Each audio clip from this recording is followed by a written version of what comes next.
bem? Então aqui quem fala é Marcos Nascimento. Obrigado aí pelo convite da Promob, a Promobcast, nosso podcast aqui, que está no Dia do Arquiteto. Junto comigo eu tenho o Renato, a Carol e a Samira, que eu vou pedir para eles se apresentarem já já. E é um dia especial para você, arquiteto, então parabéns pelo seu dia. Tenho certeza que você vai curtir bastante esse conteúdo, então fica ligado aqui nesse podcast que vai ser bem bacana. Então eu vou passar aqui para a Samira falar um pouquinho. Na sequência a gente faz uma rodada e aí a gente manda bala aqui no conteúdo hoje. Então vamos lá, fico muito feliz de estar aqui com vocês, ter recebido esse convite. Venho aqui em nome do CAL, né, para trazer algumas informações sobre ele. Eu sou a Samira, estou na atual gestão do CAL São Paulo. Sou arquiteta formada em 2009 pelo Mackenzie. Já vinha de ensino técnico, né? Então já estava um pouco dentro da área antes da minha formação. Hoje eu sou, além, né, de estar na gestão do CAL, eu também sou conselheira municipal de habitação e sou mestranda pela FAUSP e tenho um escritório próprio. Então a minha atuação ela tem uma atuação ampla. Muito bem. Renato. Eu sou Renato Souza, arquiteto formado há 8 anos. Tenho meu escritório desde o meu período de formação. E é um prazer poder falar com os colegas aqui no nosso dia tão especial em comemoração à nossa profissão. Bom, eu sou a Carol. Em primeiro lugar, queria agradecer em nome da Greco também pelo convite. A Promob também é uma parceira. Sou muito sua fã também, já acompanho o seu trabalho, Marcos. Obrigado. Eu sou a Carol, sou formada pela Universidade Estadual de Londrina, me formei em 2014. Atualmente, eu sou a gerente de projetos do departamento da Greco. Na Greco, a gente trabalha com a ideia de centralizar, então, todas as necessidades que a gente tem em relação ao projeto, iluminação, supervisão de obra, projeto, marcenaria, mobiliário solto, a gente centralizou em um único local. Então, a gente tem diversas áreas, a gente foi se especializando e hoje em dia a gente atua com diversas obras, com todas as necessidades de projeto. Muito bem. Então, agora que vocês já conhecem aqui os nossos convidados da Promob, também aproveita e fala qual que é o arroba de vocês aí no Instagram para poder as pessoas que estão acompanhando esse podcast depois poder seguir vocês, curtir, comentar, interagir por lá. O meu é o @KUSP_oficial. O meu é Renato Souza, com Z, Arquitetura. Muito bem. O meu é @ac.carolsonoda e @grecoad também. Certo. O meu é Marcos Nascimento, NS no final. Bom, então a gente vai começar aqui.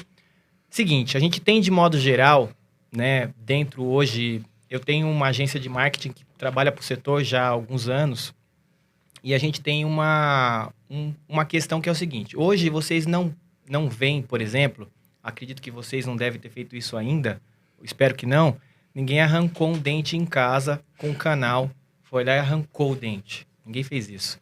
Ou então você vai lá e vai processar alguém, você vai lá e digita, querido juiz, não sei o que lá, você contrata um advogado.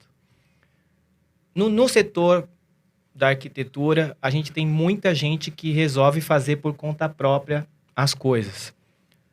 Como fazer as pessoas entenderem que a arquitetura é tão importante quanto um dentista, quanto um advogado, quanto um médico, e a pessoa não querer fazer as coisas sozinhas e quererem, então, contratar um profissional no ponto de vista de vocês?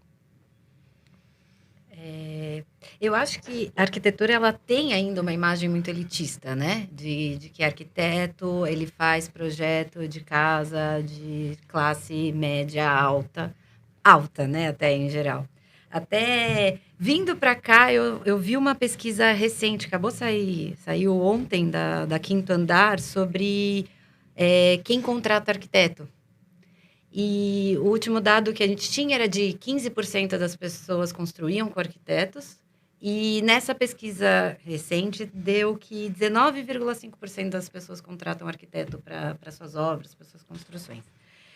E quando a gente vai ver quais classes sociais estão dentro desses grupos, a gente vai ver que, por exemplo, a classe A, 42% contrata arquiteto. Então, assim, a gente tem, além de uma imagem de que o arquiteto ele é para essas classes, um desconhecimento da profissão mesmo, né? Porque entender que a arquitetura ela pode ser econômica, né, numa construção, ela pode ajudar você a planejar, não ter perdas, valorizar o imóvel que você está fazendo, e que a arquitetura também ela é muito mais ampla do que apenas a construção. E então eu acho que essa divulgação da profissão, ela se faz muito importante hoje em dia, para a gente poder acessar, né? E trazer essa qualificação que a gente aprende tanto na universidade, né? Lá estudando, e que muitas vezes as pessoas não sabem dessa amplitude da profissão. Exato, eu acho que assim, é um trabalho diário, né? Tanto dos órgãos como o CAL, de mostrar a importância, tanto pela garantia que a gente vai dar de você ter uma obra realizada por um profissional gabaritado que estudou para aquilo. E o nosso papel como arquiteto é mostrar que a gente não é o decorador da casa, né? O arquiteto não vai para enfeitar a casa, a gente traz soluções, né? Soluções para conforto, soluções de acústica, todo tipo de solução para que a moradia seja perfeita, é o arquiteto que consegue trazer. E a gente precisa começar, talvez, não sei, a divulgação nos nossos canais e tal, mostrar que todo mundo precisa da assinatura de um arquiteto, não como grife, mas como qualidade de vida para o teu projeto. Isso. Eu acredito também que a gente teve algumas fatalidades na área da construção civil. Infelizmente, ele acontece nesse momento também, que obrigaram a gente regularizar, né, algumas situações. Então, por exemplo, o desabamento que a gente teve do edifício Liberdade, em 2012, no Rio de Janeiro, né, que acabou desabando, levou outros 2 edifícios. A gente teve 17 vidas aí, infelizmente, né, que foram perdidas. E aí, a partir disso, a gente começou a normalizar, a normatizar, né? A gente tem órgãos competentes que fazem a regularização agora. E que exigem isso do cliente, né? Exigem isso dos moradores. A gente não tinha isso.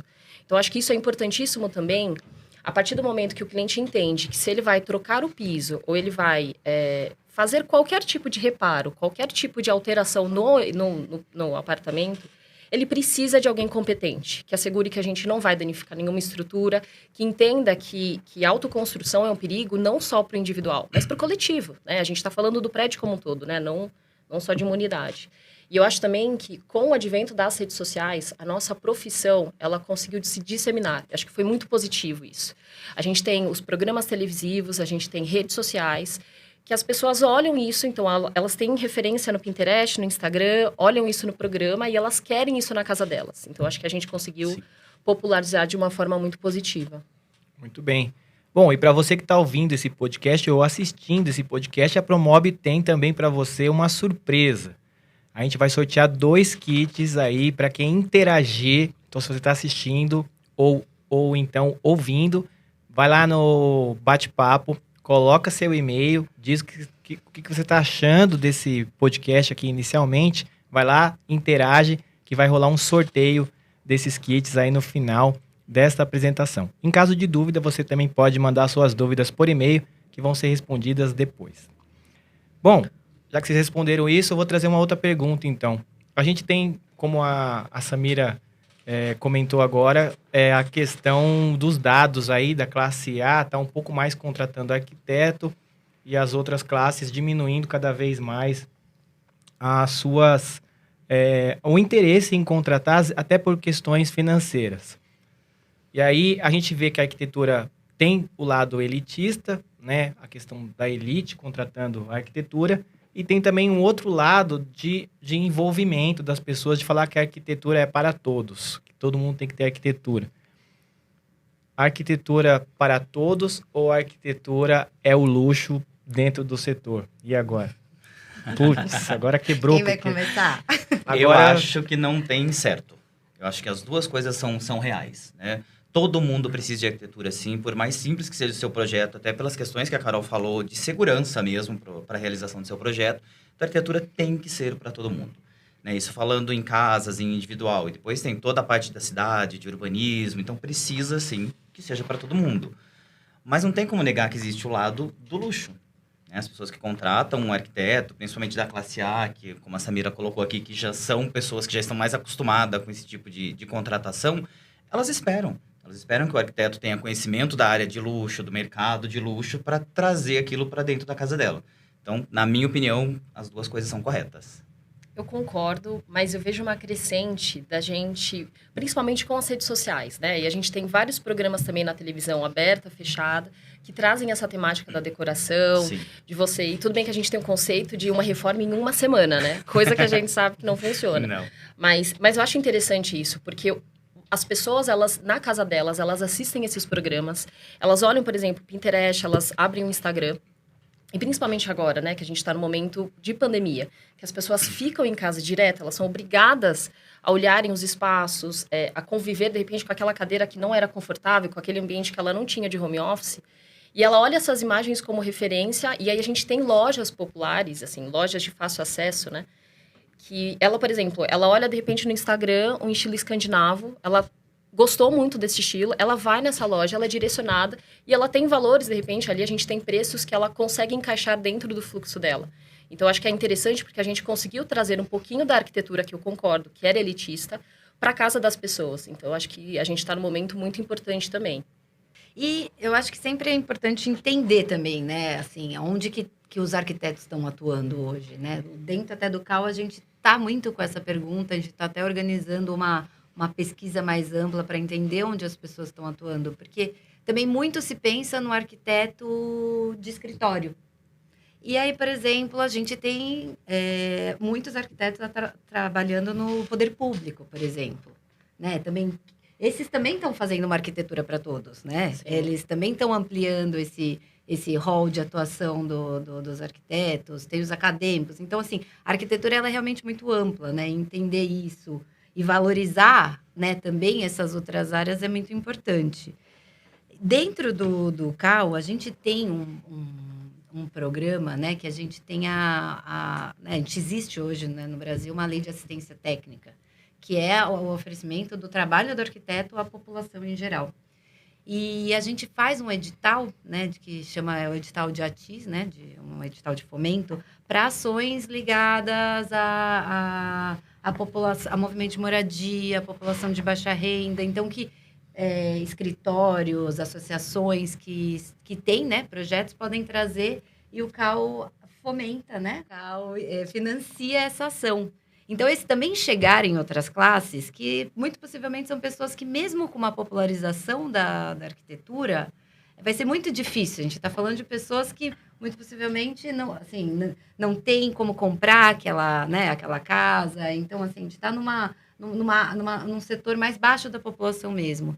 Então, teve uma coisa que eu acho muito interessante, que foi que, num desses editais, um dos que ganharam, eles fizeram um projeto que era dentro de um edifício construído de HIS, né, de habitação de interesse social, e eles faziam a ocupação, propunham, conversavam com cada família que ia morar naquele edifício novo, né, que era um projeto com financiamento público, tudo, e eles ajudavam a pensar como ia ser, né? Então, por exemplo, você tem uma mesa já? Então, tá bom, sua mesa vai caber aqui, você vai trazer algum móvel, então você vai fazer um móvel aqui. Então, quando você conseguir fazer esse móvel, seria interessante se fosse assim, se fosse assado, para caber todo mundo aqui dentro. Então, tem uma atuação, tem um rol aí de atuação que eu acho que o arquiteto pode explorar, né? Pode entrar e atuar, e aí a gente pensar mesmo numa arquitetura para todos, né? Vocês falaram, logo que a gente começou, alguém comentou, e que eu percebo também é que a gente tem eu recebo muito no meu escritório, muitos arquitetos que têm... Quando eles começam a consultoria de marketing comigo, eles entregam a proposta deles, o modelo de proposta, me entregam as identidades visuais, me entregam um monte de material para poder a gente começar a fazer algum trabalho e entender o que está acontecendo. Na maioria das vezes, as propostas são muito parecidas com contratos. São uma proposta no Word, simplesmente, em PDF, mas ela veio de um Word, um texto, com um monte de informação técnica que o cliente, até o mais letrado, tem mais dificuldade de entender o que está ali. Então, esse é um ponto. O outro ponto é que, além disso, a gente tem dentro das redes sociais, como a Carol comentou agora, a pessoa vai lá, estala um dedo e, de repente, um ambiente fica transformado em coisa de 2 segundos. É incrível como fica muito legal. E aí você vê nesses programas de TV as transformações em 3, 4 dias, que duraram muito mais, mas eles editam e colocam de outro formato. E isso coloca na cabeça da maioria, da massa, de que é algo muito fácil. Então, quando a minha proposta comercial não vende aquilo que eu estou entregando, porque assim, uma boa parte da população também não sabe o que um arquiteto faz. Tipo, entrega frases do tipo, na hora de contratar, já tenho tudo na minha cabeça, mas eu preciso só dos desenhos. A minha filha é ótima, né? A minha filha é ótima, ela tem desenhos incríveis, mas a gente não conseguiu desenhar do jeito que a gente queria. Ou então, eu já tenho todos, o projeto já está pronto no Excel. Só preciso que você assine. Só preciso que você assine. Excel ainda vai, né? E quando tá no Paint? No Paint, umas coisas assim. Então, a gente vê, te manda 80 fotos do Pinterest, fala, eu queria que seguisse mais ou menos essa linha aqui. Então, preciso só que você assine mesmo. Então, a gente percebe que as pessoas estão mais preocupadas, ou não sei se é nem mais preocupadas, elas realmente não sabem o que um profissional faz. Recentemente eu mudei a agência de endereço para o andar de baixo, a gente contratou um escritório e eu mesmo, que conheço o setor, não sabia que eles iam me entregar tanto material. Eles me entregaram tanta planta de todos os tipos possíveis que eu fiquei muito surpreso com o trabalho que eles tiveram para fazer. Então, eu acho que antes da pessoa fechar um trabalho, qualquer trabalho que ela vai fechar, o arquiteto precisa oferecer o trabalho e colocar um gatilho mental que eu chamo de vai dar trabalho. Que é o gatilho mental que o advogado usa, que o dentista usa, que as pessoas usam. Fala o seguinte, Carol, o advogado é assim, Não sei se você já contratou um advogado criminalista. Não. Nem pretendemos. Ainda não. O advogado criminalista, ele vai chegar em você, não que eu tenha contratado, né? Mas eu sei. Entendido. Vai falar assim, conta o crime todo. E depois que você contar, ele vai falar para você o seguinte. Ele vai te passar uma proposta na hora e você não vai ter escolha. Você vai acabar tendo que fechar. O que acontece é que a pessoa percebeu que ela precisa daquilo lá. Quando a pessoa não precisa, ela não contrata. Quando ela acha que ela pode fazer, ela não contrata. Tudo que alguém... Isso fala para minha equipe. Quando alguém percebe que ela consegue fazer sozinho o que você está fazendo, ela não vai querer mais seu trabalho. Ela fala assim, para que eu vou pagar uma coisa que eu já sei fazer? Ou uma coisa que não acho que vai dar tanto trabalho para poder fazer. Então, eu acho que tem que mostrar que dá trabalho. Porque assim, hoje, da mesma forma que existe o arquiteto do luxo, que cobra um valor para as pessoas de luxo, também tem aquele profissional que cobra um preço acessível e que as pessoas conseguem pagar. Então, eu acho que está muito ligado também na cultura das pessoas não acharem tão importante assim, ou elas não entenderem o que um profissional faz. Que ela pensa, só um desenho, eu vou lá e faço. Ou então eu vou pegar simplesmente uma referência da internet, vou levar na loja X e isso vai ser resolvido para mim. Então, acho que isso que está também faltando. Mas eu acho também que esse discurso do cliente, né? Quando ele fala, mas eu já tenho o projeto na minha cabeça, eu já fiz, eu só preciso que você assine. Eu acho que vem muito dessa linha de como se fosse uma muleta de venda. Por exemplo, ele sabe que a profissão é elitista. Então, a gente sabe, né? No cenário que a gente tem no Brasil, as pessoas acham ainda que o arquiteto é para poucos e que ele vai custar caro. Né? Tudo bem que caro é relativo, mas o cliente ainda tem muito dentro, né? Ainda tem essa mentalidade que o nosso trabalho é muito caro. Então, antes de tudo, ele fala, olha, já está tudo pronto na minha cabeça, porque daí na cabeça dele, ele vai conseguir um desconto, ele vai conseguir, é um poder de barganha dele. E aí eu acho também que a gente está muito, acho que não só com arquitetura, acho que a gente tem em outras áreas também, né? Essa linha do faça você mesmo. Que o cliente, ele olha na internet e aí ele fala, eu quero fazer isso. Então, seja, de repente, uma bolsa de crochê, seja um quadro, seja... A gente tem várias áreas, né, que seguem nessa mesma linha. Ou, por exemplo, quando ele vai no enfermeiro. Ele já fez a busca no Google. Ele fala, olha... Ele vai no médico, ele fala, eu já tenho esses sintomas. Então, a gente já vem numa linha, eu acho que uma linha social, que é uma dinâmica que a gente tem nesse momento, né, das pessoas. E aí, o Pinterest, por exemplo, é uma faca de 2 gumes. Porque serve para a gente dar a referência para o cliente. Olha, por exemplo, a gente está pensando no seu projeto com esse tipo de iluminação zenital. Então, a gente consegue mostrar para o cliente. Só que o cliente vem, na primeira reunião, com uma referência muito grande. Então, por exemplo, ele fala... Aí você vai olhar, não tem nenhuma conexão entre uma imagem e outra. E são também soluções que, de repente, a gente não vai conseguir aplicar no projeto dele. Porque a gente está vendo ali, num projeto, de repente, de uma casa de 400 metros quadrados, inserir dentro de um contexto de apartamento de 20. Então, acho que é nosso papel também direcionar o cliente. Olha, a gente tem esse espaço, a gente vai pensar, vamos otimizar talvez isso daqui. Então, a rede social, ela tem seu lado positivo e negativo para a gente, né? Com certeza. Essa que você colocou, Carol, eu fiquei pensando muito mesmo, né? Nessa cultura que se criou de... Num episódio de programa, aparece o ambiente todo reformado, a casa... E aí era um lugar que tinha mofo, Sim. Agora não tem mais mofo. Como se fosse uma coisa simplista, né? Como se fosse uma coisa que se resolve num dia. E pegando também o que o Marcelo falou, é uma coisa que eu faço muito nos meus projetos. Eu gosto muito de, quando acaba, sabe aquele monte de desenho que a gente fez? Sabe, eu vou entregando ele nas etapas, depois eu mostro, assim. Para entender mesmo que o processo, ele é um processo... Às vezes ele é longo, porque demanda um entendimento do próprio cliente, né? Muitas vezes não é o tempo só do nosso trabalho em si, mas tem uma coisa da pessoa, ela compreender, então, que aquelas referências dela, talvez não tenham a proporção do que ela tem, né, para ela. Então, um pouco, as referências todas eram distantes, um pouco. A gente precisa trazer isso para uma linguagem mais única, né? Para dar a cara daquela pessoa. Entender, né? Ter esse entrosamento entre cliente e o profissional. Então, é um processo mesmo longo que demanda. Mas entender que esse processo, ele vem para no final, você ter o que você esperava, né? Porque... muita gente construindo sozinha, acredita que vai chegar numa coisa, é isso, né? E chega, coloca lá, não cabe. Você não coube. Fez tudo isso, estava perfeito. Nossa, até medir. Mas, né, não tem o conhecimento técnico daquilo mesmo. Então, entender que pode chegar no final e você não ter. Então, você tendo um profissional, você pode chegar no final com o que você sonhava realmente, dentro da sua realidade. E, principalmente, uma coisa que eu valorizo muito é que o arquiteto está ali para planejar aquilo.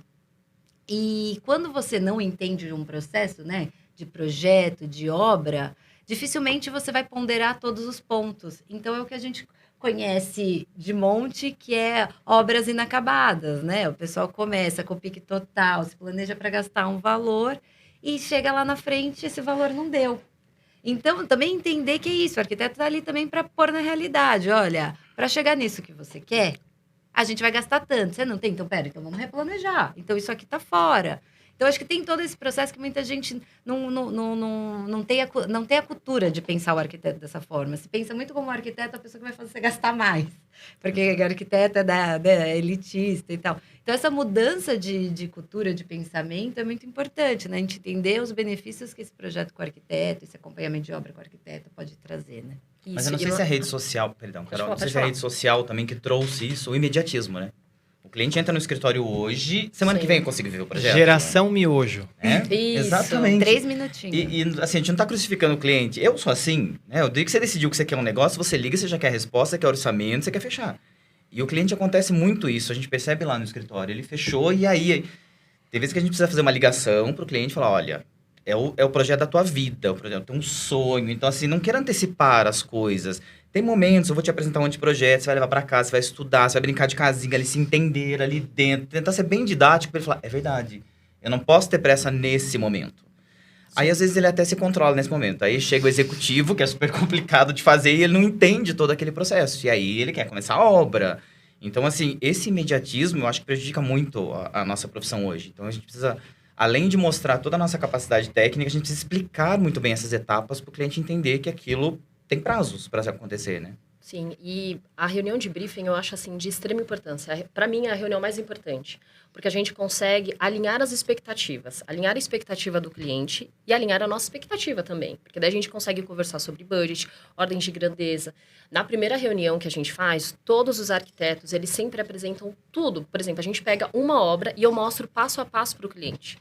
para ele entender justamente isso, né? O Mário Sérgio Cortella até brinca, ele fala que é é o sistema de pamonha, né? Porque antes a gente tinha o processo, então colhia-se o milho, tinha todo o processo de cozimento. Hoje em dia não, a gente vai direto no iFood e é tudo muito rápido. E o cliente espera isso da gente. E o nosso trabalho também, a gente trabalha com várias pessoas envolvidas. Quando você tem um processo e você é responsável por isso, é muito mais fácil para você se responsabilizar por isso. Nosso trabalho não, a gente trabalha com pessoas na construção civil, que são as pessoas que executam. Eu dependo de pessoas, eu dependo da marcenaria, da marmoraria, do pessoal da automação. Então, quando a gente traz para o leque, são várias pessoas envolvidas. Então, você precisa justamente dessa dinâmica, entender onde que cada um vai entrar. E aí, a gente sempre mostra uma obra como exemplo, para a gente alinhar as expectativas do cliente, para ele entender como que vai ser esse processo, né? O nosso processo ali no escritório, a gente tem 1 ano e 2 meses. E aí, quando a gente fala, olha, só a parte de obra serão 8 meses, o cliente fala, 8 não? Imagina, eu conheço uma pessoa que faz faz em 2 meses. E aí eu explico isso para o cliente, eu falo, olha, a minha mão de obra é uma mão de obra específica, né? A gente não tem mais aquela ideia do faz tudo, que a gente manda para a obra, o eletricista é o mesmo que sai quebrando, que faz o forro de gesso, não, a gente tem que se especializar. Então, o eletricista só vai fazer a parte de elétrica, ele não vai fazer o forro, não vai demolir nenhuma parede. E aí, para cada etapa, entra o nosso planejamento. Quando que entra o eletricista, o encanador, e a gente vai direcionando o cliente também. Também acontece, por exemplo, isso tudo que vocês estão falando aqui, pegando um gancho que a Carol falou antes, que a pessoa vai no médico e ela já leva os sintomas. Mas ninguém chega no médico e fala, por exemplo, eu olhei no Google e está dando que é outra coisa, o senhor está enganado. Ou então o médico passa a receita para você e você fala, tem como você trocar por outro remédio porque esse não gosto? Ninguém questiona o médico. Por que não? Porque ele é uma autoridade. Então falta também, às vezes, esse comportamento de autoridade. Inicialmente, eu estou falando antes de fechar. Para a pessoa perceber também que ela está tratando com quem entende. Porque quando eu trato com quem entende, eu vou falar, então tá bom. Eu não vou ficar discutindo. Né? Teve coisas que eu cheguei no escritório que eu contratei e falei, olha, por que não faço? De repente eu falei, não, você está dizendo, por que eu vou questionar isso? Então, eu acho que tudo isso faz parte também dessa mudança, talvez, de comportamento do consumidor em relação à arquitetura. Podemos girar o assunto ou vocês querem complementar alguma coisa sobre isso? Não, vamos seguir. Tranquilo? Vamos seguir. Vamos entrar no assunto que todo mundo ama, que é falar de preço. É o assunto preferido. Os clientes também adoram. Adoram, eles amam falar sobre esse assunto. E como a gente sabe que esse assunto é um assunto bem, bem polêmico, o que acontece? A gente tem um mapa de dores do setor, dos profissionais, e um dos pontos principais é a precificação. É como precificar os seus produtos. O que acontece? Uma parte do setor, alguns arquitetos, precificam por metro quadrado. Outros precificam por hora trabalhada. Outros precificam pela aparência do cliente. E outros precificam pelo signo do cliente. Se for de Áries é mais caro, se for de Virgem mais caro ainda. Então depende do signo. Então cada um precifica de um jeito. Uns mandam a proposta do projeto completo, outros só de acompanhamento, outros acompanhamento e não sei o que lá. Exatamente por isso que o ideal é não enviar a proposta, é apresentar para poder o cliente entender. Porque quando eu envio a proposta, o cliente vai olhar preço e não valor. Só que a gente nem vai entrar nesse assunto aqui. A questão é precificação. Como que vocês precificam de modo geral e como que o CAL pode colaborar nisso? Porque, assim, hoje a gente vê chega muito essa dor em mim, onde as pessoas questionam muito, mas o que eu posso fazer para poder precificar melhor, para poder eu ter renda, para poder eu ter literalmente lucro no meu trabalho? Porque eles fazem algumas contas e muitos chegam com contas onde o escritório não se paga. Então a pessoa fala, eu não consigo pagar minhas contas se eu fizer desse jeito. Ou então, se eu colocar uma precificação do jeito X, eu não fecho o cliente, porque o meu concorrente está fazendo pela metade o que eu estou fazendo. Então, que tipo de conselho vocês dariam para essas pessoas, almas que estão tristes agora com essa questão do preço? Que estão ouvindo a gente. Ai, eu vou falar em duas pessoas aqui. Eu vou falar como arquiteta e depois como Cal. Ótimo. Fazer essas duas. Assim, entendo totalmente essa dificuldade na precificação, assim, né? Início de escritório, assim.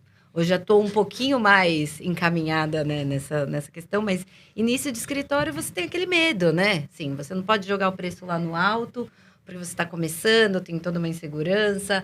Aí, mas também você precisa receber, né? Também tem toda essa questão. E chegar nesse equilíbrio é uma dificuldade muito grande. Aí, via Cal, agora falando já mais como Cal, porque o Cal, uma das competências do Cal é colaborar nessa precificação, né? Ajudar os arquitetos a estabelecerem o valor do seu trabalho.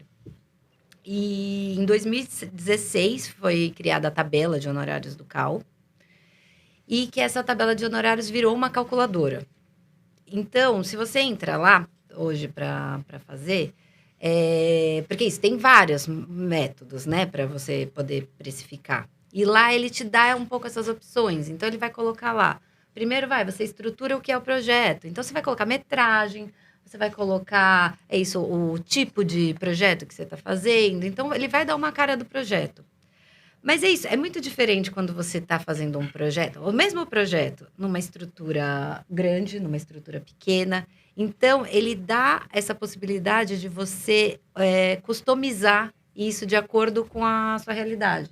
Então, você vai colocar lá, hoje, eu alugo um espaço, mas muita gente começa sem alugar espaço, então não tem um custo de aluguel. Então, realmente, o preço desse projeto, ele pode ser mais barato, a pessoa ela não tem esse gasto.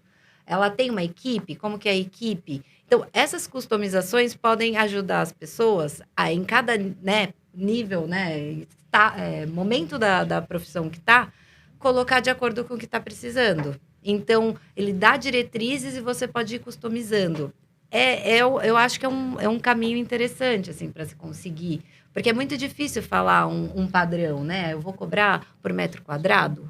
É isso, que tipo de obra que é, né? Quais são meus gastos para fazer esse projeto hoje? Então, acho que tem o pensar a precificação nessas nuances que cada profissional tem, eu considero muito importante. Eu acho que precificação é um assunto bem extenso, né? Porque a gente está falando de várias realidades diferentes e vários fatores que entram nisso, né? Isso que o Marcos falou de ser autoridade. Acho que a partir do momento que você passa a ser uma autoridade, você passa a ser respeitado, todo mundo conhece o teu trabalho, a tua precificação fica mais fácil, né? Porque você está mostrando o valor do teu trabalho e aí você coloca um preço ali para o cliente pagar. Mas no começo realmente é muito difícil, né? Você abriu o seu escritório, o cliente veio, você precisa agarrar ele, não pode deixar porque senão o outro pega. E aí você acaba muitas vezes, acho que todo mundo já passou por isso, de fazer uma coisa que você trocou figurinha com ele. Você mal conseguiu pagar as contas ali do escritório, mas você tinha um projeto lá em andamento, a pessoa vendo a tua placa, você acaba ficando conhecido entre os fornecedores. Então, acho que assim, o começo é meio que um investimento. Pega essa tabela do Cal que dá para ajudar muito, né? Você ter um norte ali de por onde eu começo. Mas também acho que vem um pouco de cultura entre nós, arquitetos, da desvalorização do próprio trabalho.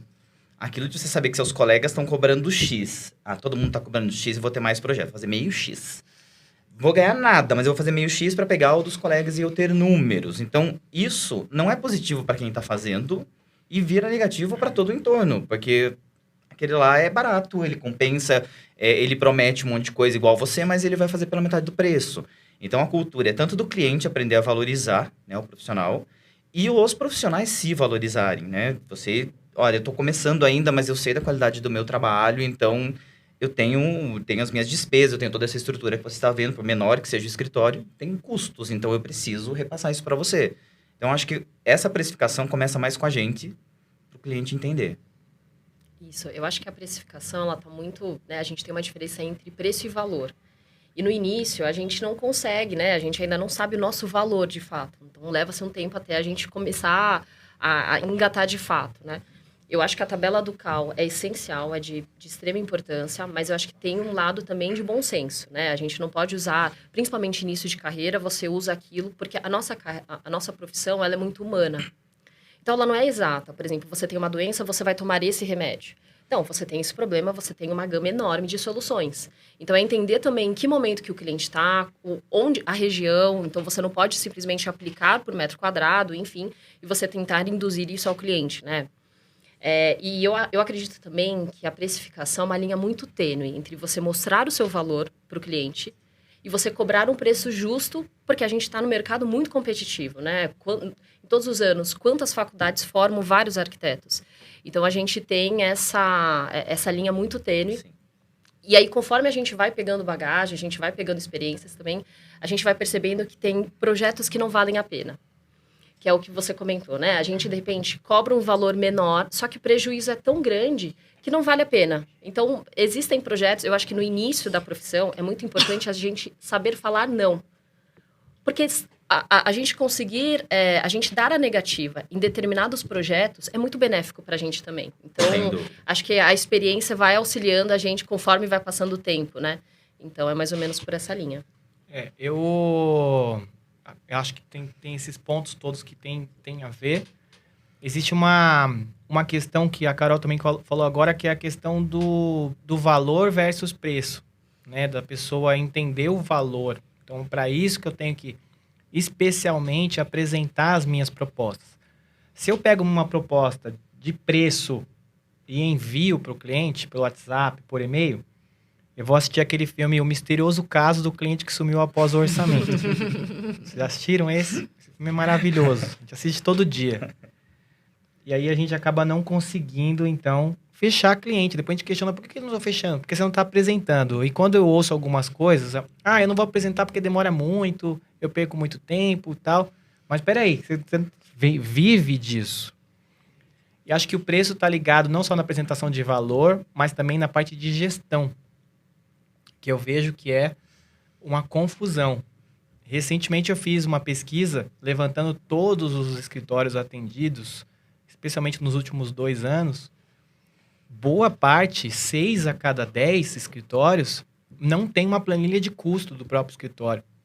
Não sabe quanto que entra, quanto sai, as contas são misturadas, a física com a jurídica. E aí depois chega tipo, eu estou pagando o boleto e recusando a chamada da Vivo. A vida vira essa, né? E não sabe por que não está tendo, então, um resultado.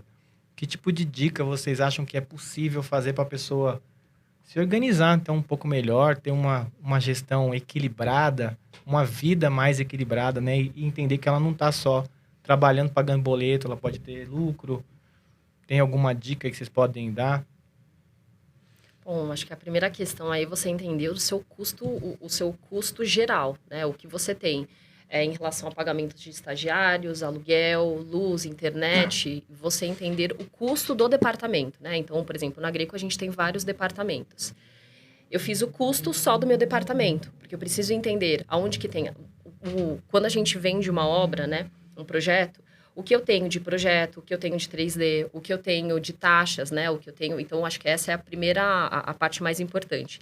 Puxando o gancho, ano passado você fez algumas lives. E aí... 200. Desculpa, na verdade foi acho que uma semana que você fez várias lives. E aí eu mandei direto para os arquitetos. Eu falei, gente, eu preciso que todo mundo assista. Porque antes a gente mostrava, a gente ia para a mesa, falava para o cliente, mostrava a proposta, o valor final. E o cliente se assustava, né? Aí lá vai a gente explicar. E aí, exatamente, o orçamento você não manda para o cliente via e-mail, você apresenta.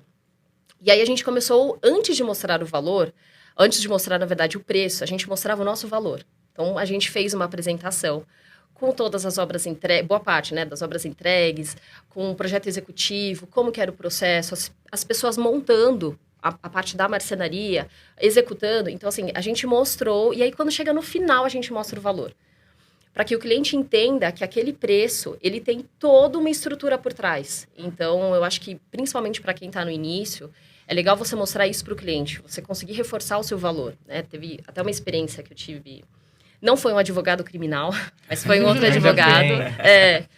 Eu recebi 2 propostas e um advogado me cobrou pelo processo, né, para me auxiliar na consultoria, 1.800 e outro me cobrou 7.400.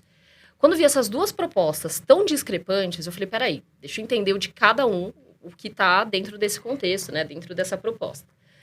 E aí, quando eu perguntei no de 1.800, ele falou, não, eu tô te fazendo um preço camarada. Aí eu fui perguntar pro 7.400, né? Né? A gente tá com... Eu tinha um outro orçamento de 1.800, mas por que a gente estava trabalhando com um valor tão discrepante? Na hora, ele abriu a tabela da OAB, me explicou um pouquinho a respeito do caso, entrou no detalhe, falou, olha, a gente vai fazer isso, me explicou o processo. Eu fechei com o mais caro.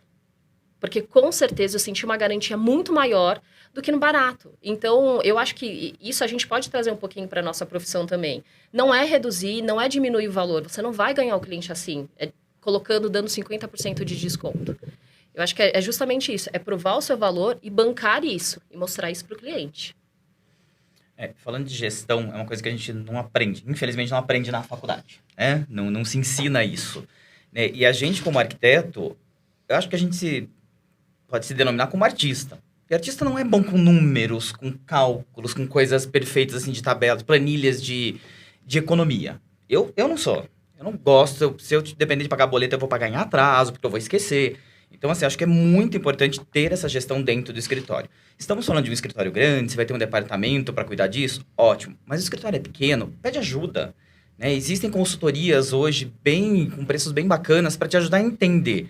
No início do escritório, eu contratei uma assessoria para entender, porque ela falou assim, ela fez toda a análise, falou, quanto é o seu custo fixo? Falei, não sei, na época, sei lá, eu devo ter chutado 5, ela falou, é 20. Então, assim, se você está ganhando 20 achando que você está tendo lucro, você está pagando o escritório e ponto. Então, ela foi mostrar coisas que a gente, como arquiteto, eu estava preparado em fazer projeto. Ter mais cliente fazer projeto. Né? E aí, meu sócio, o César, que está até aqui com a gente, ele pegou e abraçou essa parte. Então, hoje, eu não faço nada no escritório da parte de pagamentos. Porque precisa ter alguém especializado com isso. Né? Tanto quando a gente conversa de, é legal ter um sócio no escritório, eu vejo que, assim, muito provavelmente, eu não teria um outro arquiteto como sócio do escritório. Eu traria pessoas de outros setores para agregar. Porque arquiteto, a gente precisa aprender que o nosso escritório é uma empresa. Né? Não é você fazendo o projeto. Isso você desenhava quando você era adolescente e queria fazer faculdade de arquitetura. Nós montamos uma empresa, então precisa ter gestão ali dentro para o escritório funcionar. E isso vai ajudar até na parte de precificação, né? Quando você tem uma organização, você sabe o quanto cobrar e o cliente vai perceber aquela organização e vai assimilar mais o seu valor e não o teu preço. Eu acho que tem muito, né, essa cultura do... A gente sai da faculdade acreditando que a gente vai fazer o que a gente fazia na faculdade, né? Que a gente sentava, desenhava, criava... E muita gente, quando vai começar, não entende que tá montando um negócio. Ia pro bar depois. Ia pro bar, entendeu? Então vai fazer o projeto, vai pro bar, e aí acabou. E as contas estão pagas, né? E não entende que o que é, né? Assim, todo mundo que vai para, né, formar um escritório, ela tá abrindo um negócio. Então, aquilo tudo que a gente não aprende, que é uma parte de gestão administrativa, né, econômica... Né, de ponderar coisas, entender que, por exemplo, é isso, é maravilhoso você ficar tanto tempo num projeto, porque ele vai ficar muito melhor, só que você tem que entender se isso está compatível, se isso não está. Então, e muita gente, quando vai começar, se depara com esse mundo, né? Eu preciso, isso, aquela pessoa, né, não sabe montar a planilha do Excel, sim, assim, no mais básico do mais básico, não sabe pensar...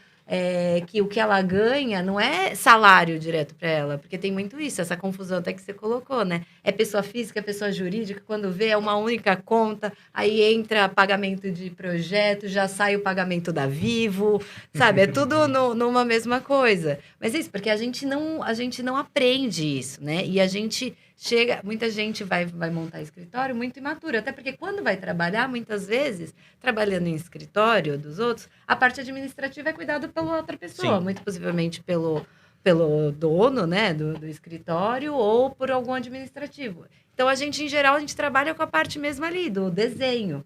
E aí, quando chega na hora de fazer, a gente leva esse choque. A mesma coisa que aí eu acho que é super sua área, que é a questão da divulgação. Como que você consegue um cliente?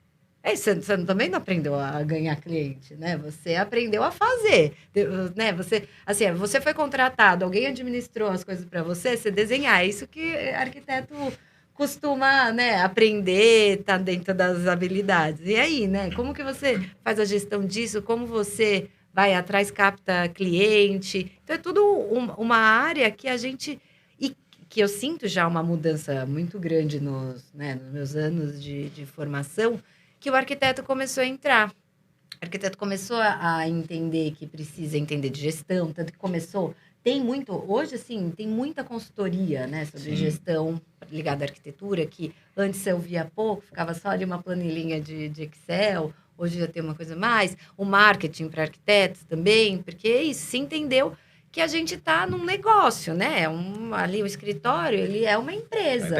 Ele é uma empresa, não é só fazer projeto. Projeto é o que a gente vende, mas para a gente vender isso, a gente precisa ter toda uma estrutura por trás, né?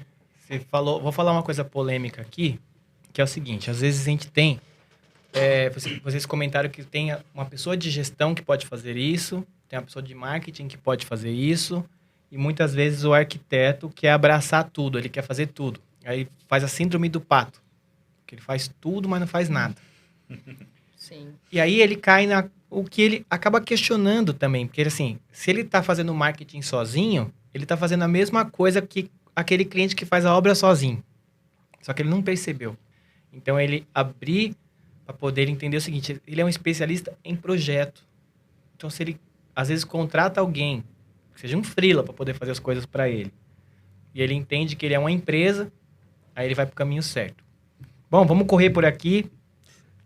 Para você que está aí ouvindo esse podcast ou assistindo, não esquece de participar, interagir e participar do sorteio dos 2 kits que a gente vai fazer hoje.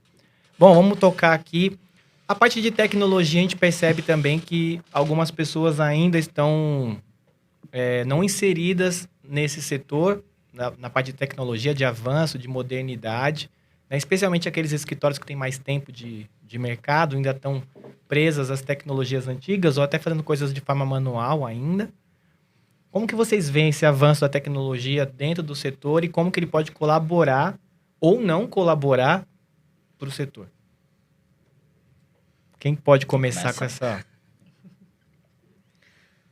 Não sei, assim, eu acredito muito, né? Acho que com o advento das redes sociais, a nossa profissão ela vai se disseminar mais. E a gente tem que usar isso a nosso favor, né? As redes sociais estão aí, é uma faca de 2 gumes, né? Ela pode tanto ajudar na sua ascensão, tô com mais seguidores, nisso você consegue prospectar mais clientes, quanto, de repente, no seu declínio, né? Hoje em dia, a gente tem vários sites que, sem fundamento, sem base, o cliente pode ir lá e pode denegrir sua imagem também, né? Então, eu acho que a gente tem que usar as redes sociais a nosso favor. Eu não consigo visualizar hoje o cliente, por exemplo, ele precisa de um arquiteto, ele vai procurar no site, vai jogar no Google. Não, ele vai no Instagram, vai procurar o serviço, porque o Instagram hoje em dia para o arquiteto é o portfólio.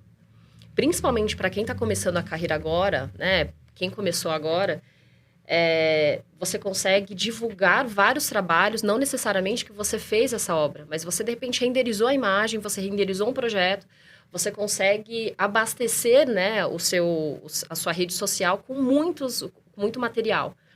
Então, eu acho que principalmente para quem está começando agora, é investir nisso. Investir nas redes sociais, Pinterest, Instagram, nas mais diversas plataformas, porque daí, com certeza, você vai conseguir captar mais clientes. E eu acho que as redes sociais, elas também possibilitam cada escritório ter o seu perfil, né? Porque também, às vezes, acham que tem uma fórmula, né? Então, você tem que fazer tantas lives, tantas stories, tantas, né? E como se fosse um formato. Mas é isso, acho que a arquitetura, tanto esteticamente, como personalidade, como perfil mesmo, você pode se expressar de maneiras diferentes. E, realmente, eu não consigo conceber, assim, hoje... um escritório consiga se manter realmente sem divulgar, né? Que hoje é a forma que as pessoas buscam mesmo, né? Ainda tem algumas, ainda acho que tem bastante gente que ainda procura num Googlezinho, vai cair em alguns sites e tal, mas né, hoje é o Instagram, daqui 2 anos, não sei se vai ser o Instagram, mas estar atualizado nisso é uma das nossas competências que às vezes a gente acha que não tem, né? Que a gente faz projeto, mas é isso, a gente tem essa gestão, a gente tem essa captação, a gente tem essa divulgação, que tudo precisa ser pensado. E eu acho que eu acho que a gente tem um campo para cada um pensar de uma forma como fazer isso, né? Da sua personalidade ali, não é uma fórmula única. Eu acho muito difícil você não estar nesses meios, mas a fórmula que você se divulga, ela pode estar totalmente alinhada com os conceitos do seu trabalho, com a estética que você quer. E trazer isso, eu acho que é o que deixa esse processo rico, né? Cada um ter sua individualidade nessa divulgação também. Além dos projetos e tudo. Eu acho que em termos de rede social, a gente precisa tomar muito cuidado com isso, né? Porque é a sua cara que tá ali, né? É o que você quer vender que precisa estar na tua rede social. Então, assim, para quem está começando em escritório, eu aconselho, não sou especialista em marketing, nada, mas ter separado o seu Instagram pessoal do seu Instagram do escritório. Né? O cliente não precisa ver você de biquíni na piscina no final de semana tomando alguma coisa. Não precisa. Aquilo é a tua rede pessoal, para os seus amigos verem. A tua rede social de Instagram do escritório ou qualquer outra que seja, é para divulgação do seu trabalho. Né? A pessoa vê não só foto, não só imagens. Eu percebo muito no escritório que as pessoas gostam quando a gente põe a cara. Quando a gente tá na obra, quando a gente mostra, ó, isso aqui tá acontecendo assim, porque a semana passada, lembra que a gente veio aqui, mostrou isso. É por isso que a gente faz a compatibilização com os fornecedores. Então, é uma ferramenta incrível para você mostrar para o seu cliente, putz, ele trabalha. Né? Eu não fechei aquele contrato que ele me fez o projeto, ele trabalha, ele vai na obra, é para isso que eu paguei tudo aquilo, porque ele tá fazendo acontecer. Então, assim, a rede social é pra gente uma ferramenta incrível, a gente precisa tirar muito proveito dessa tecnologia para a gente conseguir mostrar nossa marca ali e se impor no mercado. E aí volta na história da precificação. É dali que vai vir o teu valor para ter o teu preço, né? Como, já que vocês entraram no assunto de redes sociais, né? Como evitar que as pessoas façam posts dançantes na internet? Ia ser proibido. Ou aqueles vídeos onde as pessoas transformam ambientes em 3 segundos, com um estalar de dedos. E você acha que tipo de post que a pessoa pode fazer, então, já que a gente entrou nesse assunto, que tipo de post vocês podem dar de sugestão para a pessoa usar? Eu acho que assim, esse post, dancinha, não vou crucificar quem faz, mas eu não gosto, não acho que tem a ver com aquilo. Eu vou crucificar quem faz. Tá bom, vai, Não vamos dança. junto. Por favor. Mas eu acho que assim, esse do estalar o dedo, daquilo de colocar a mão na frente e tá tudo transformado, eu acho que é uma coisa legal porque é pra chamar atenção. Então você bota uma música bacana, mostra o nada, transformou. Mas eu acho que para mostrar aquilo, você precisa ter todo um histórico. Cria lá um destaque daquela obra em especial no seu Instagram e coloca lá como começou o projeto, todos os perrengues que tiveram durante a obra, todas as fases e tal, para chegar naquilo ali. Para não ficar exatamente aquilo que a gente falou, a ilusão do cliente de que ele me contrata e semana que vem a gente estrala o dedo e tá pronto. Então, acho que assim, tem que tomar cuidado com isso. É legal fazer esses da modinha, da música, do momento e tal, até dá. Mas precisa ter uma base ali por trás para mostrar que é um trabalho sério. Eu acredito que tem espaço para todos os tipos. Antes de você falar, vou perguntar. O Cal permite isso, dessas danças? Eu acho que o Cal já está se preparando para poder não pode proibir essas dança, pessoas, assim, sei lá. né? Se estiver dançando no meio da obra sem EPI, talvez a gente possa leva pro intervir, sabe? Pro Cal essa possibilidade que eu acho que vai pegar. Eu acho que tem perfis, né? Eu acho que tem... É isso, acho que a arquitetura é diversa. A gente pode estar falando de escritórios que fazem reforma de apartamento e você pode fazer reformas de apartamento de muitas formas. E eu acho que as redes sociais estão aí para você mostrar das formas que você é. Assim, qual que é o perfil do seu escritório. Isso, pode ter escritório que quer dançar. Isso, ele vai trazer perfil de cliente que gosta do arquiteto que está dançando. Por isso que eu até estava falando anteriormente, que eu acho isso maravilhoso. Porque, assim, eu acho que não tem fórmula para rede social. Porque você pode se mostrar de maneiras muito diferentes. Porque cada modo que você se mostra na rede social, você vai atingir um público diferente. Então, quando você pensa qual o público que eu quero, talvez o público que assim, alguém que pode querer seja o que vai gostar do escritório que é divertido, que está na moda fazendo TikTok. Assim, não é o meu perfil. Eu não busco esse perfil de cliente. Então, eu vou pensar qual que é o meu perfil de cliente. Sabe? O meu perfil de cliente, ele gosta de ver o quê? Ele quer ver técnica? Ele quer ver imagem bonita? Ele quer entender, quer ver o processo? Ele não quer, ele quer um escritório que tem uma aparência séria? Ele quer uma aparência divertida? Então, eu acho que tá aí para isso. Eu não vou dançar. Que bom! Eu não vou dançar. Não acho que tá dentro da minha personalidade, não tá no conceito da minha atuação. Mas... É isso, só que, assim, já colocou aqui bastante. As redes sociais, elas podem ser maravilhosas e elas podem ser muito ruins também, porque é isso. Se você cria uma imagem nas redes sociais, essa é a imagem que você está se vendendo. Sim. Então, esse é o perfil de cliente que chega para você. Aí eu acho que tal do... Por isso que eu acho que a estratégia de marketing, ela tem que ser muito bem pensada e com calma, para você, às vezes, não estar atingindo um público que não seja interessante para você. Aí é isso. O meu Muito público bem. não é o que dança. Eu concordo, mas eu acho que precisa um pouquinho de bom senso em qualquer área, né? Sim. Eu acho que, Claro. assim, é igual, por exemplo, no escritório, quando a gente vai, né? Quando a gente, enfim, coloca a cara, né? E a gente conversa com os clientes, a gente valoriza muito também o vocabulário técnico. Pra gente valorizar a nossa profissão, né? Pra gente se valorizar e valorizar a classe como um todo. Então, eu acho que essa questão das danças, enfim, do Instagram, acho que concordo também, né, que do estralo, acho que é divertido o cliente enxergar isso. E também tem que ter um bom senso do cliente dele entender que tem um processo, né? Mas eu acho que também, da nossa classe, da nossa parte, tem que ter um pouquinho de bom senso, né? O que você vai mostrar, exatamente, concordo, é o que você vai receber. Então, acho que tem uma linha tênue ali, né? Sim, eu acho que com certeza. Eu acho que sempre deixando claro os processos e indo de acordo com a valorização, assim, da profissão, né? Não desvalorizar, Isso. como a gente colocou essa questão do parecer que as coisas são feitas muito fáceis, né? Estralou o dedo, a coisa Sim. apareceu. Mas... Eu falo nas minhas palestras que o cliente não vai ver uma dança, por exemplo, no Instagram e falar, nossa, como essa arquiteta dança, hein? Vou contratar. Isso não acontece. Isso nunca vai acontecer. Também não vejo uma grande valorização aí, Isso, mas... depende de tudo, né? É. Mas então, não vamos entrar mais nesse assunto para o pessoal que dança não ficar triste. Mas vamos seguir aqui com o nosso...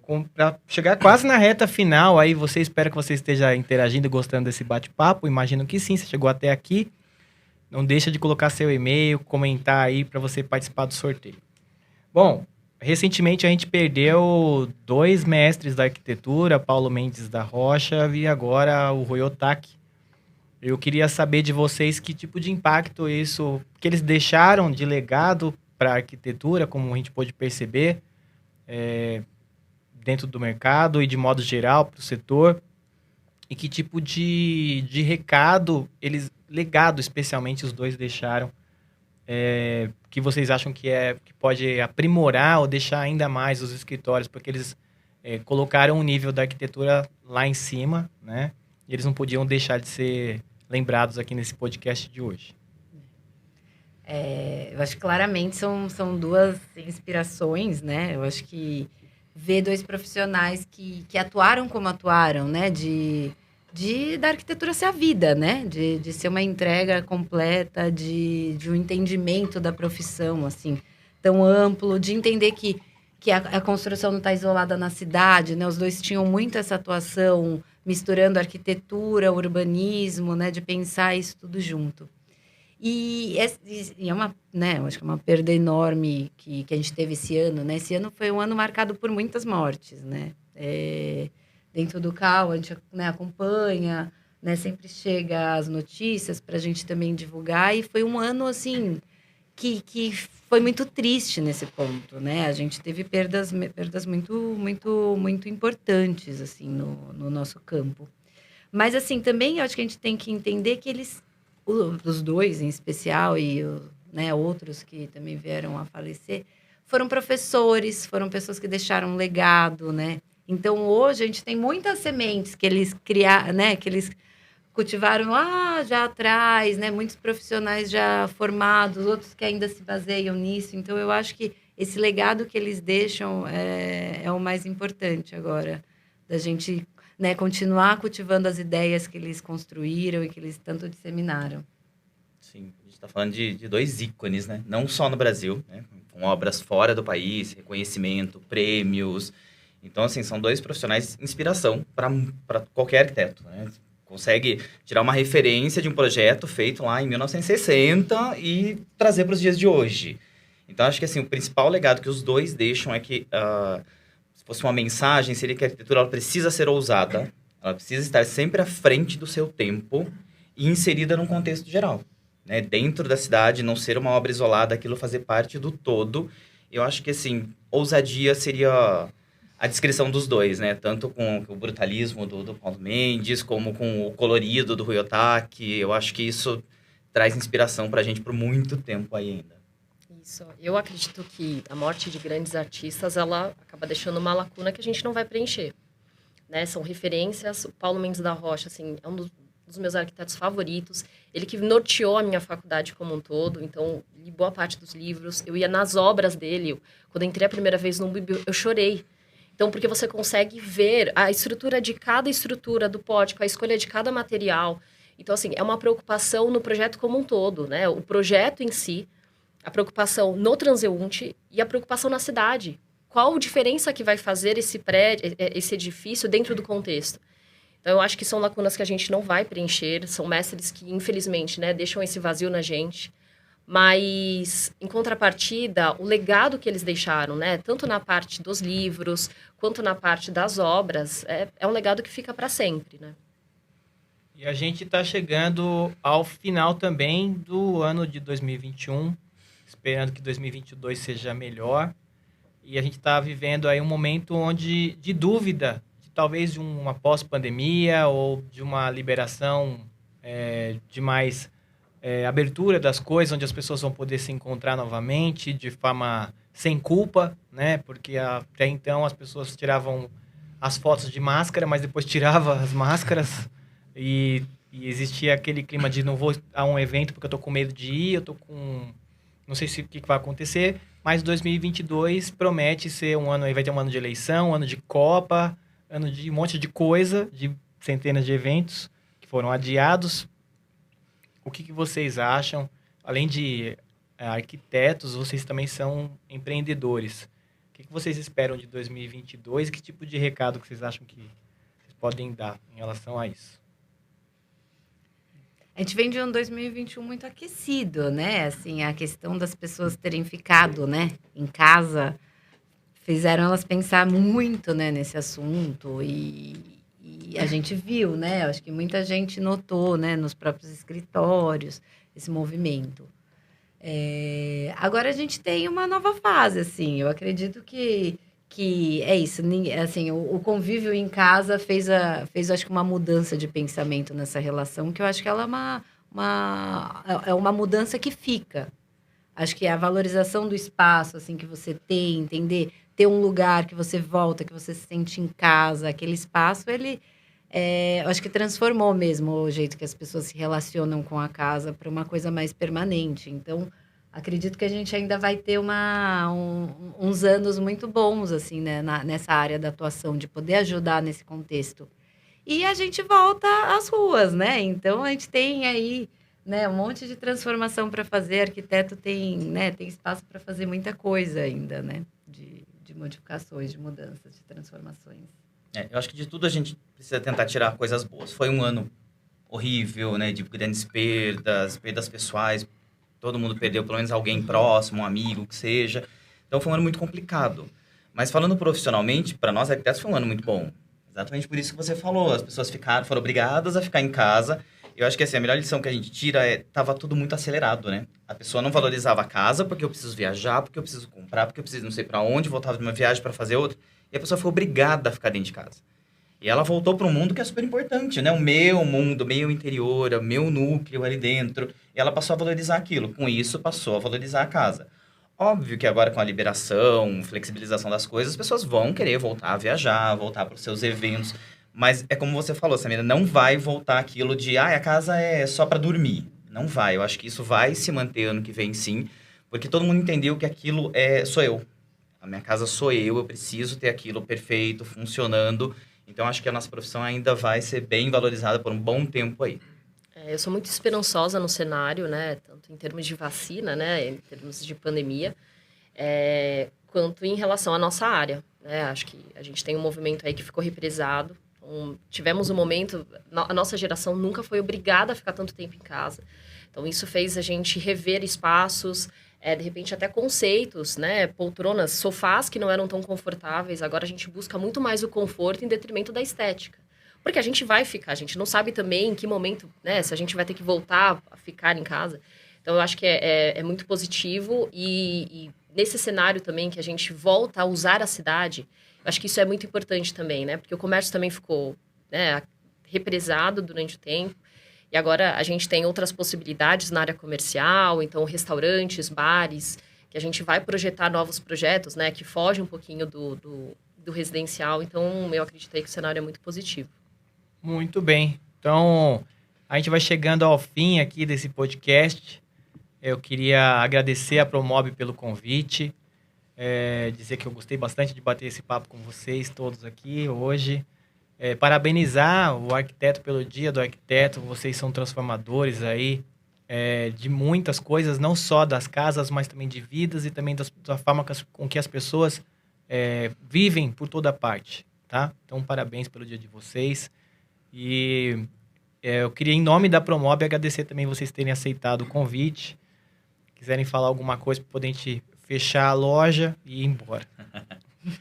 Bom, acho que a gente também precisa agradecer esse convite, porque é muito legal a gente estar aqui falando em nome de uma categoria tão grande, né, e que tem o seu dia aí valorizado no Dia do Arquiteto. Eu acho que para a gente é uma honra a gente poder estar aqui dividindo um pouquinho do conhecimento, das experiências. Obrigado.